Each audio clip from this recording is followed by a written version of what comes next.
जी, अस्सलाम वालेकुम। उम्मीद है कि आप तमाम दोस्त खैरियत से होंगे और आज का दिन भी ट्रेडिंग के हवाले से अच्छा गुज़रा होगा।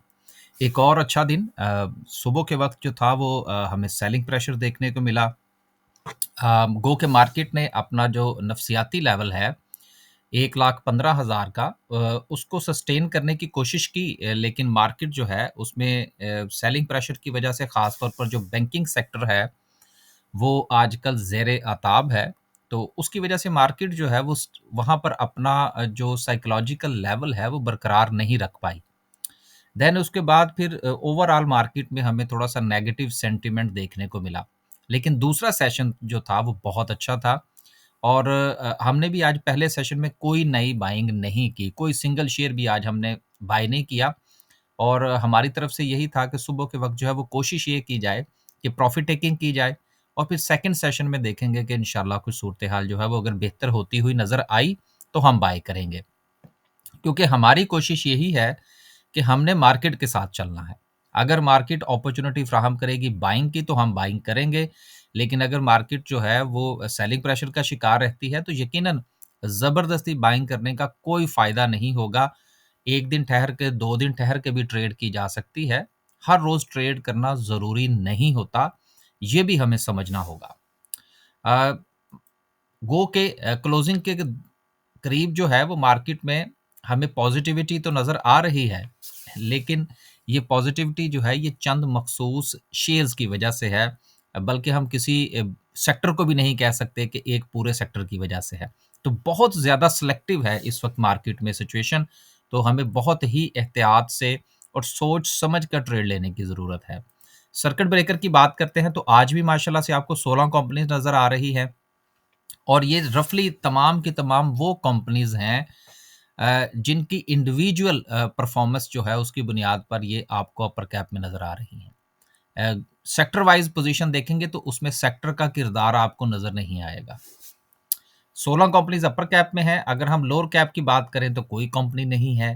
तो अगेन वेट एंड वॉच पे बहुत सारे लोग हैं कि कुछ लोगों का ये ख़्याल है कि अब अगर मार्केट में से कुछ पॉइंट्स निकल रहे हैं या कुछ सेक्टर्स अगर नीचे जा रहे हैं तो उनमें मज़ीद बाइंग करनी चाहिए। ये उनकी स्ट्रैटेजी है और कुछ हमारे जैसे लोग हैं वो कहते हैं भई देखें, अगर मार्केट जो है या शेयर जो है वो अगर किसी जगह पाँव लगाता है, वहाँ से रिवर्सल लेने की कोशिश करता है, देन उसमें बाइंग ली जाएगी, अदरवाइज़ नहीं ली जाएगी। तो ये अपनी-अपनी स्ट्रैटेजी है और ये नहीं कहा जा सकता कि किसकी स्ट्रैटेजी बहुत अच्छी है। अगर आपको आपकी स्ट्रैटेजी से फ़ायदा हो रहा है और आप बाय और डिप की स्ट्रैटेजी पर हैं, तो यकीनन आपको उसको फ़ॉलो करना चाहिए। लेकिन हम चूँकि बाय और डिप की स्ट्रैटेजी पर नहीं हैं, हमारा ये ख़्याल है कि जब शेयर पाँव लगाए, तो देन उसमें बाइंग बनती है। हम अपनी स्ट्रैटेजी को फ़ॉलो करते हैं। देखना ये है कि आपकी स्ट्रैटेजी के से क्या आपको कोई फ़ायदा हो रहा है, तो यकीनन आपकी स्ट्रैटेजी से आपको फ़ायदा हो रहा होगा, तो उस स्ट्रैटेजी को फ़ॉलो ज़रूर करें। स्ट्रैटेजीज़ बदलेंगे तो उससे आपको कोई फ़ायदा नहीं होगा। हमारी आज सिचुएशन क्या रही, मीरपुर ख़ास अच्छा चल गया, स्विंग ट्रेड का था। टॉमसिल स्विंग ट्रेड में था, ये ठीक हो गया। माड़ी 800 का टारगेट था, अब ये जो है वो पाया तकमील को पहुँचा। इसी तरह से अब ये मैं बात अभी थोड़ी-सी आपके साथ करूँगा, ओजीडीसी 224 का टीपी ये भी ठीक हो गया। अब देखिए ओजीडीसी, माड़ी ये वो शेयर्स हैं, इसके साथ 3-4 और हैं कि मैंने आपसे गुज़ारिश की थी कि हमारी कोशिश ये होती है कि हम एक शेयर जब बाय करते हैं और वो अच्छे लेवल पर हम बाय कर लेते हैं और फिर वो उसका ट्रेंड उसको सपोर्ट कर रहा होता है, तो देन जो है वो हम क्या करते हैं कि उसके टारगेट्स जो है वो अपने क्लाइंट्स के साथ शेयर कर देते हैं और फिर उसको हम बार-बार ग्रुप के अंदर डिस्कस नहीं करते। वो फिर दोस्त जो हैं जिनके पास उनकी होल्डिंग होती है, वो ऑटोमैटिकली जो है वो अपनी प्रॉफ़िट टेकिंग जारी रखते हैं। हमारा जो फाइनल टारगेट था कि जहाँ तक माड़ी जो है वो जा सकता है वो 800 का था। वो 800 जो है वो आज मुकम्मल हुआ, अब उसके बाद हम मज़ीद इसको नहीं देखेंगे। अब हम किसी और शेयर की तलाश में निकल जाएँगे क्योंकि जब आप हमारी ये स्ट्रैटेजी है कि जब किसी शेयर में से आप एक हैंडसम प्रॉफ़िट कमा लें, तो फिर कोशिश करें कि उसमें परहेज़ करें और फिर जो है वो साइड पे हो जाएँ। फिर वो शेयर जो कर रहा है उसको करने दें और जो नए बायर आ रहे हैं वो जानें और फिर वो शेयर जानें। उसके साथ जीजीएल ठीक चल गया, टीआरजी सिचुएशन ठीक रही, अभी इसको कैरी कर रहे हैं, देखेंगे क्या सिचुएशन है। गेल अच्छा चल गया near to the market closing, इसमें भी अच्छी बाइंग जो थी वो हो गई, थोड़ा-सा प्रॉफिट टेकिंग हो गई। आगे चलते हैं जी और मज़ीद ये है कि हमारा जो ट्रेनिंग सेशन है उसकी रजिस्ट्रेशन जारी है, जिसमें बिगिनर प्लस इन्वेस्टर का है कि अगर बिल्कुल नए लोग हैं कि स्टॉक होता क्या है, शेयर कहते किसको हैं, स्टॉक मार्केट क्या चीज़ है, तो ये बिगिनर प्लस इन्वेस्टर की ट्रेनिंग है। इसके 3 सेशन होंगे, जिसमें पहला जो है वो सिर्फ़ और सिर्फ़ बिगिनिंग के हवाले से होगा और इसके साथ जो दूसरा है वो इन्वेस्टर के हवाले से है। ये अक्सर दोस्त पूछते हैं कि जी इन्वेस्टमेंट पॉइंट ऑफ व्यू से हमने ग्रुप जॉइन करना है, तो हमारी तरफ से उनको यही गुज़ारिश होती है कि ग्रुप जो है वो इन्वेस्टमेंट पॉइंट ऑफ व्यू से जॉइन नहीं करना चाहिए और यही वजह है कि हमने इन्वेस्टर का ग्रुप बनाया ही नहीं। ये एक इंडिविजुअल रिक्वायरमेंट होती है और हर बंदे की अपनी-अपनी जो है वो फाइनेंशियल सिचुएशन होती है, उसके अपने-अपने गोल्स होते हैं, तो लिहाज़ा वो ग्रुप में कोई अच्छी जो है वो प्रोग्रेस नहीं हो सकती। तो ये हमने डिज़ाइन ही ट्रेनिंग इसी हवाले से की थी कि ये फ़ायदा ही इन्वेस्टर्स को देगी। कुछ लोग पूछ रहे थे ट्रेडिंग पॉइंट ऑफ व्यू से, तो ट्रेडर्स के लिए ये कोई इतनी फ़ायदेमंद नहीं होगी। ये मैं साथ एक्सप्लेन करता चलूँ ताकि अगर आपने रजिस्ट्रेशन करवानी है और इसकी आखिरी तारीख जो है वो 31 दिसंबर है। जनवरी के महीने में इंशाल्लाह ये ट्रेनिंग होगी। इसके साथ जो है, जो दोस्त हमारे ग्रुप के अंदर जॉइन हैं, उनमें जो है वो हम हर महीने एक ट्रेनिंग सेशन तो ख़ैर हम नहीं करते, एक ज़ूम का सेशन होता है, ऑनलाइन सेशन। 1 घंटे का सेशन होता है कि जिसमें हम मुख्तलिफ़ किस्म के टॉपिक्स, शेयर या इस किस्म की जो डिस्कशन है वो हम करते हैं ताकि दोस्त अहबाब जो है वो उससे फ़ायदा उठा सकें। अब ये आज मैंने ग्रुप के अंदर शेयर किया कि online session for gold and silver members. अब ये दोस्त जो हैं वो इसमें अपनी राय देंगे कि हमें स्टॉक मार्केट के किसी टॉपिक को डिस्कस करना चाहिए या हमने किसी शेयर को डिस्कस करना है या कि क्वेश्चन आंसर हों। तो ये हमने एक सिलसिला शुरू कर रखा है और ये फ्री है हमारे गोल्ड और सिल्वर मेंबर्स के लिए, ताकि साथ-साथ जो सीखने-सिखाने का अमल है वो भी जारी रहे।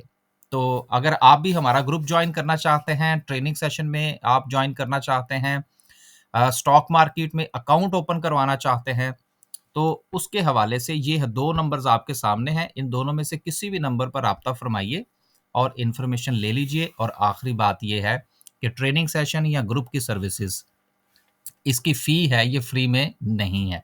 बहुत आगे चलते हैं जी और इंशाल्लाह ये सबसे लास्ट पे डिस्कस करेंगे। अगली खबर जो है पहली वो ओजीडीसी के हवाले से है, जिसने अगेन एक और डिस्कवरी जो है वो की है और आपको याद होगा पिछले वीक भी हमने इसके ऊपर बात की थी। ये अभी जो डिस्कवरीज़ आ रही हैं ये ओजीडीसी के हवाले से हैं। आने वाले दिनों में आपको पीपीएल और माड़ी की जो डिस्कवरीज़ हैं वो भी सुनने को मिलेंगी। उनके भी बहुत सारे जो प्रोजेक्ट्स हैं वो जारी हैं, बहुत सारे उनको भी जो है वो अलॉटमेंट हो चुकी है ब्लॉक्स की, तो आने वाले दिनों में मज़ीद डिस्कवरीज़ जो हैं वो आपको देखने को मिलेंगी। और इसके साथ एक चीज़ आप और भी देखिएगा कि न्यूज़ में जो चीज़ें डिस्कस हो रही है कि पाकिस्तान जो है वो आरएलएनजी जो है वो ज़्यादा नहीं खरीद रहा, उसके पीछे भी यही रीज़न है कि हमारी जो डोमेस्टिक प्रोडक्शन है, उसमें अच्छा ख़ासा इज़ाफ़ा हुआ है 2024 के दौरान। इस 1 साल में बहुत अच्छी और बड़ी डिस्कवरीज़ हुई हैं। तो ये ज़र मुबादला के ऊपर जो प्रेशर है उसको भी कम करने में इससे फ़ायदा होगा, उसके ऊपर प्रेशर कम होगा। जब उसके ऊपर प्रेशर कम होगा तो हमारी ओवरऑल इकोनॉमी जो है उसमें बेहतरी आती हुई महसूस होगी। अगली खबर जो है वो माड़ी पेट्रोलियम के हवाले से है कि जिसने अब इस वक़्त स्टॉक मार्केट में टॉप की जब कंपनीज़ की हम बात करते हैं, तो इस वक़्त जो सबसे बड़ी कंपनी है, वो माड़ी पेट्रोलियम बन गई है। पहले ये एज़ाज़ जो था वो ओजीडीसी के पास था।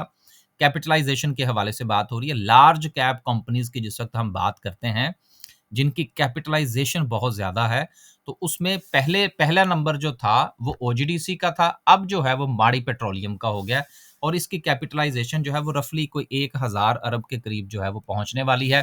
मेरा ख़्याल है इसमें मेंशन होगा किसी जगह पर कि इस वक़्त इसकी जो कैपिटलाइज़ेशन जी, ये यहाँ पर मेंशन है, ये 984 बिलियन रुपीज़ है, तो आने वाले दिनों में 1000 भी हो ही जाएगी कि कितना को फ़र्क पड़ता है।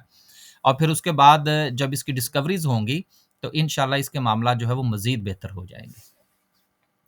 आगे चलते हैं जी और अगली खबर जो है, जो कि लास्ट खबर है, वो ये है कि 2024 जो है इस हवाले से भी बड़ा अच्छा रहा कि इसमें पाकिस्तान स्टॉक एक्सचेंज में कोई 7 नए आईपीओज़ हुए। जबकि उसका कंपैरिज़न जिस वक़्त हम करते हैं 2023 के साथ, तो सिर्फ एक आईपीओ हुआ था। तो ये जो छोटी-छोटी सी चीज़ें होती हैं, ये जो इन छोटे-छोटे से इंडिकेटर्स हैं, ये जो तब्दीलियाँ हैं, यही हमें बता रही होती हैं कि मुल्क की जो डायरेक्शन है वो किस तरफ है। डिस्कस करते हैं जी कैंडल को। पहले ज़रा इसको हम देख लें कि डे वाइज़ वॉल्यूम की क्या सिचुएशन रही। तो पॉइंट टू बी नोटेड कि आज जो वॉल्यूम था, वो इतना ज़्यादा बेहतर वॉल्यूम नहीं था, एक एवरेज वॉल्यूम था, एक चीज़। दूसरी चीज़ ये है कि आप ये देखिए कि वॉल्यूम में एक इंक्रीज़ हुआ और फिर उसके बाद एक थोड़ा-सा डिक्लाइन जो है वो हमें देखने को मिल रहा है। अगर ये वॉल्यूम में डिक्लाइन जारी रहता है, तो इस चीज़ को ज़रा सीरियस लीजिएगा और अपने आप को प्रॉफ़िट टेकिंग की तरफ लाज़िमन लेके जाइएगा, क्योंकि अगर वॉल्यूम इंक्रीज़ ना हुआ, देखिए वॉल्यूम जो है ये स्टॉक मार्केट का या किसी भी शेयर का फ्यूल होता है। अगर फ्यूल ही नहीं होगा तो गाड़ी कहाँ से चलेगी? ये चीज़ आपने ज़रूर ज़हन में रखनी है। अगर वॉल्यूम जो है वो डिक्लाइन होना शुरू हो जाते हैं, अगले 1-2 सेशन मज़ीद, तो आपको अपनी प्रॉफ़िट टेकिंग में तेज़ी लाना होगी। ये एक पॉइंट था जो मैं आपके साथ डिस्कस करना चाह रहा था। दूसरा ये है कि अगर हम कैंडल की बात करें तो नफ़्सियाती लेवल जो कि हम चाह रहे थे कि मार्केट जो है वो अबूर करे, लेकिन बहरहाल मार्केट जो है वो अबूर नहीं कर सकी, वो था 1,15,000 का। और यही इस वक़्त जो है वो मार्केट के पास नेक्स्ट रेज़िस्टेंस होगी। अगर मार्केट इस रेज़िस्टेंस को अच्छे वॉल्यूम के साथ अबूर करती है, तो फिर इससे अगला लेवल जो है वो 1,20,000 का होगा। अब ये देखिए कि मैं ज़ाती तौर पर सिर्फ़ इन साइकोलॉजिकल लेवल्स को लेकर चल रहा हूँ। मेरी स्ट्रैटेजी गलत भी हो सकती है। जब भी मार्केट 1,10 पे आई, मैंने प्रॉफ़िट टेकिंग की तरफ जाने की कोशिश की। 1,15 पे आई, आज फिर जो था वो रात को मैंने दोस्तों को मैसेज कर दिया था कि अभी सुबह जो है वो आपने हम पहले सेशन में कोई बाइंग नहीं करेंगे। देखिए इस तरह के छोटे-छोटे से रिस्क लेना होते हैं। अब इसकी कोई जो है वो जस्टिफ़िकेशन नहीं है, या मैं ये बिल्कुल नहीं कह सकता कि जी ये लाज़मन प्रॉफ़िट टेकिंग आनी थी। नहीं, बिल्कुल ऐसा नहीं है। लेकिन चूँकि ये साइकोलॉजिकल लेवल्स हैं, तो इसलिए आपको यहाँ पर थोड़ी-सी सिचुएशन बिगड़ती हुई, थोड़ी-सी बनती हुई आपको नज़र आएगी। लेकिन आपने फ़ैसला करना है अपने पोर्टफ़ोलियो के मुताबिक। आगे चलते हैं जी और बात करते हैं थोड़ा-सा। बस जी इजाज़त दीजिए। अल्लाह हाफ़िज़।